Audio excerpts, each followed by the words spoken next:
Fala galera, aqui quem fala é o professor Linhares, o professor de Química. E hoje, meninas, a gente vai falar um pouquinho sobre os sistemas, tá certo? Bom, como objetivo da aula, a gente vai distinguir e compreender as substâncias simples de substâncias compostas. Vamos conceituar a mistura homogênea de mistura heterogênea. Vamos diferenciar substâncias e misturas de alguns materiais do cotidiano e vamos conceituar e diferenciar os materiais de laboratório, né? Ou seja, no final da aula a gente vai conhecer um pouquinho das vidrarias utilizadas nas práticas experimentais. Bom, vamos falar um pouquinho sobre os sistemas. O sistema nada mais vai ser que uma quantidade de matéria selecionada, ou seja, vamos analisar para a figura aqui ao lado, né?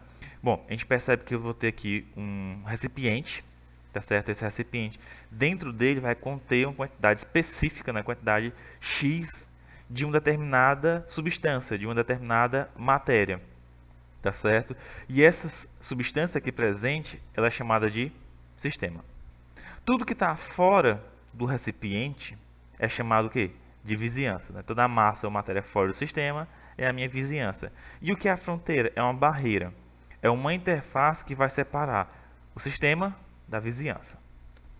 Vamos lá, a gente tem três tipos, né, básicos de sistema. O sistema aberto, fechado e isolado. Um sistema aberto é um sistema que ele vai poder, né, ele permite a entrada de matéria e de energia. Vamos dar um exemplo de uma panela que você coloca no fogo para ferver água. Você percebe que tanto a matéria que está dentro, né, a água, como a energia, o calor, ele vai poder entrar no sistema. Já um sistema fechado, né, como o próprio nome diz, ó, e a figura apresenta, ele não permite a entrada de matéria. Né? Eu não posso adicionar mais matéria, mas eu posso ter uma entrada, né, de energia, ou seja, há uma permissão de energia. Por exemplo, eu posso adicionar calor aqui ao meio. Já no sistema isolado, ele nem permite o fluxo de matéria e de energia. Um grande exemplo do sistema isolado são as garrafas térmicas, tá certo? Porque eles não vão conseguir ter essa entrada, né, essa permissão, né, ou esse acréscimo de energia ou de matéria. Vamos lá entender um pouquinho sobre o que são os átomos e as moléculas. Os átomos são as unidades básicas da matéria, né? São essas unidadezinhas aqui, ó. O hidrogênio, o oxigênio, tá certo? São os átomos. Um átomo é formado pelo núcleo, que é constituído por prótons e nêutrons, e pela eletrosfera, região na qual os elétrons estão localizados. Tá? Não precisa se preocupar que adiante a gente vai falar um pouco mais sobre os átomos e essas constituições. Mas vamos entender que o átomo é uma unidade, né? É uma unidade básica da matéria, ou seja, é quando eu tenho pelo menos uma letrinha aqui, tá certo? Uma letrinha maiúscula. Bom, e o que são essas moléculas? As moléculas vão ser estruturas químicas formadas por dois ou mais átomos. Ela pode ser formada por átomos iguais, né? Ou então diferentes. Por exemplo, o átomo nessa unidade básica, né, uma letra maiúscula, a minha molécula vai ser a composição, né, a união, a junção desses átomos, onde tenho que apresentar mais de uma letra maiúscula, tá certo? Sistema químico, né? A gente pode definir um sistema químico como uma porção de matéria que tem propriedade bem definida, né? Propriedades bem definidas e que eles são caracterizadas, né? Ou seja, eles vão apresentar suas determinadas características, né? No caso aqui da água, né? A molequinha da água, átomo de hidrogênio, hidrogênio, oxigênio, por exemplo, o meu metano, né? Que é o carbono aqui do centro, os hidrogênios aqui nas pontas e assim vai. Tá certo? Uma substância pura de uma substância composta. A substância pura, né? Ou melhor dizendo, a substância pura simples e a substância pura composta. A substância pura simples, ela é constituída de uma matéria, né, de uma molécula, na verdade, formada por átomos do mesmo elemento químico, mesmo tipo de átomo. Por exemplo, eu tenho aqui, ó, hidrogênio, hidrogênio, oxigênio, oxigênio, nitrogênio, nitrogênio, oxigênio, oxigênio, oxigênio. Então, quando eu tenho uma substância onde ela apenas exclusivamente o mesmo tipo de elemento, tá? Então eu tenho uma substância pura do tipo simples, porque é simplesmente aquele tipo de elemento que compõe a matéria.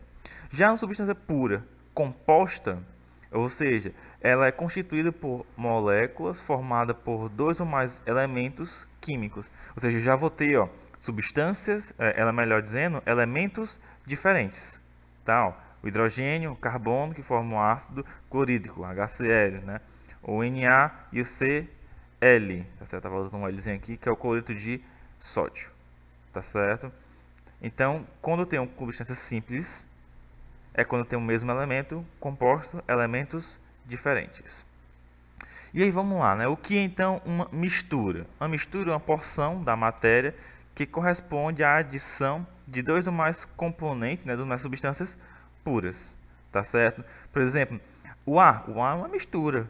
No ar vai ter presença de que? Oxigênio, nitrogênio, alguns outros gases e a próprio vapor d'água, tá certo? O aço é composto por ferro e carbono. Então, uma mistura é quando eu tenho elementos, né, substâncias puras envolvidas, tá certo? Onde eu faço uma união, uma junção e obtenho assim uma mistura, tá ok? Vamos lá. Classificação das misturas. As misturas, elas vão ser classificadas por misturas homogêneas e misturas heterogêneas. Mas antes de explicar essas misturas, a gente tem que entender uma coisa. O que são as fases? Uma mistura ela é composta por fases, tá certo? E o que é essas fases, né? Fases em uma mistura é cada uma das porções que apresenta aspectos homogêneos ou uniformes. Ou seja, as fases é aquilo que você consegue ver em uma mistura. Tá? A mistura homogênea ela apresenta uma única fase. Já a mistura heterogênea ela vai apresentar mais de uma fase, né? Duas ou mais fases. Vamos entender melhor aqui. Por exemplo, uma mistura homogênea e uma mistura heterogênea. Um exemplo de uma mistura homogênea, o álcool. Tá? O álcool hidratado, por exemplo, ele é composto por água e propriamente dito, né, álcool. Mas você não consegue ver a distinção de onde é que está a água e onde é que está o álcool na minha mistura. Então, quando você não consegue ver os componentes, né, nas substâncias que compõem a mistura, ela é do tipo homogênea, homo, uno. Tá certo? Por exemplo, o soro. No soro tem água, sal e açúcar, mas você consegue ver a água, o sal e o açúcar de forma bem definida? Não. Então quer dizer que eu tenho três componentes, mas apenas uma única fase. Se é uma única fase, é uma mistura do tipo homogênea. Já a mistura do tipo heterogênea ela vai ter que ter mais de uma fase. Por exemplo, se eu tenho água e gelo, professor, mas água e gelo é uma substância só, é água. A diferença é que não está no estado físico, no estado sólido. Mas você não consegue ver a diferença dos componentes, né? Consegue distinguir cada componente? Então você tem duas fases. O componente é apenas um, que é a água, mas você consegue ver duas fases distintas. Tá? Então é uma mistura do tipo homogênea. Água e óleo é mais fácil, né? Você consegue ver a água e o óleo não se misturando. Então você tem dois componentes, duas substâncias e consequentemente duas fases, tá certo? Bom, galera, a gente vai falar um pouquinho sobre as vidrarias, tá certo? Não vamos nos estender muito. Vamos só falar aqui, por exemplo, esse aqui é o tubo de ensaio, né? Utilizado para fazer teste, reação, Becker, tá certo? Que ele é muito utilizado para fazer até aquecimento de algumas substâncias, até preparar algumas reações. A Lemaia, utilizado para aquecimento e também para a chamada prática de titulação. O balão de fundo redondo é muito utilizado para aquecimento, né, e armazenamento de alguns líquidos. O balão de fundo redondo usado para aquecimento ou então reações que aconteça o desprendimento de gás, né, tipo o gás tem que sair da reação. Balão de destilação é usado para a própria destilação em si, né? A piceta volumétrica é utilizada para usar a medição de volumes, tá certo? Um frasco de reagente é só para conter e armazenar as reações, né, as soluções. Um tripé de ferro só para poder ter uma sustentação, né, onde a gente coloca em cima dele uma chamada tela de amianto, que é uma telazinha, tá certo? Que é usada para fazer aquecimento, para deixar de forma uniforme o calor. O cadinho de porcelana é usado para aquecer substância, tá certo? A temperaturas mais elevadas. Uma pinça é usado, né, só para segurar os tubos de ensaio, um aparelhozinho de madeira, para a gente segura os equipamentos, nesse caso aqui os tubos de ensaio. A pipeta graduada, também utilização de medição de volumes. A proveta, ele é utilizado para medir volumes, mas ela não tem tanta precisão como a piceta. O funil de vidro só para utilizar para transferir líquidos, tá? A stand de tubo de ensaio é só um aparelho, né? Não é um aparelho, é só um suporte para você colocar o tubo de ensaio, tá? O triângulo de porcelana é usado para sustentar o cadinho, tá certo? Como forma de suporte. O bico de Bunsen é só uma forma de um aparelho para que possa ter utilização de calor, tá certo? Bem aqui tem uma mangueira onde o gás entra e aqui eu tenho uma centelha onde eu produzo uma chama. Funil de separação é utilizado para separar substâncias líquidas, né, que tem diferentes níveis de volatilidade. Funil de decantação usado para separar líquidos também, né, que são imexíveis, que não se misturam. O almofariz, né, e o pistão é utilizado para triturar, pulverizar sólidos. A placa de Petri é usada para fins de diversos, né? Você pode colocar algum material aí dentro, separar e coletar alguma coisa. Vamos ver agora o cadinho. O cadinho é um material de porcelana que é usado para evaporar alguns líquidos, tá certo? O vidro de relógio é usado para cobrir alguns becquerels ou até mesmo cadinho, no caso de vou evaporar algum material. A bureta é usada para medição de volume, né? Muito utilizado nas práticas de titulação. Piceta é um aparelho onde eu vou usar água destilada aqui dentro, né? A gente utiliza muito para adicionar água em algum meio, então limpar alguma vidraria. Um cubo de vidro que é só usado para fazer o banho-maria, né? Hoje em dia a gente tem equipamentos mais sofisticados que já fazem isso. E a pera, que é só um aparelho que vai fazer a processo de sucção, né, de volumes, tá certo? Bom, o balão volumétrico usado para separar ou diluir soluções. Um frasco de lavador, tá certo? Usado para fins da mesma piceta. O funil de Buren, que é usado para filtração a vácuo. O Kitasato é usado para filtração também a vácuo. Suporte de inversão, a gente coloca algumas vidrarias, tá certo? Um anel do funil, que é utilizado no próprio suporte.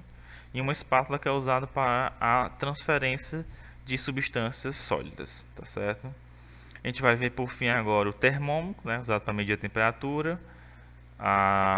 Um bastão de vidro que a gente pode utilizar para mexer as soluções, né, para não utilizar a mão diretamente na substância, na reação, na solução, por exemplo, tá certo? A mesma coisa tem a vara de vidro e tem um bastão de vidro. A diferença só é a espessura, tá certo?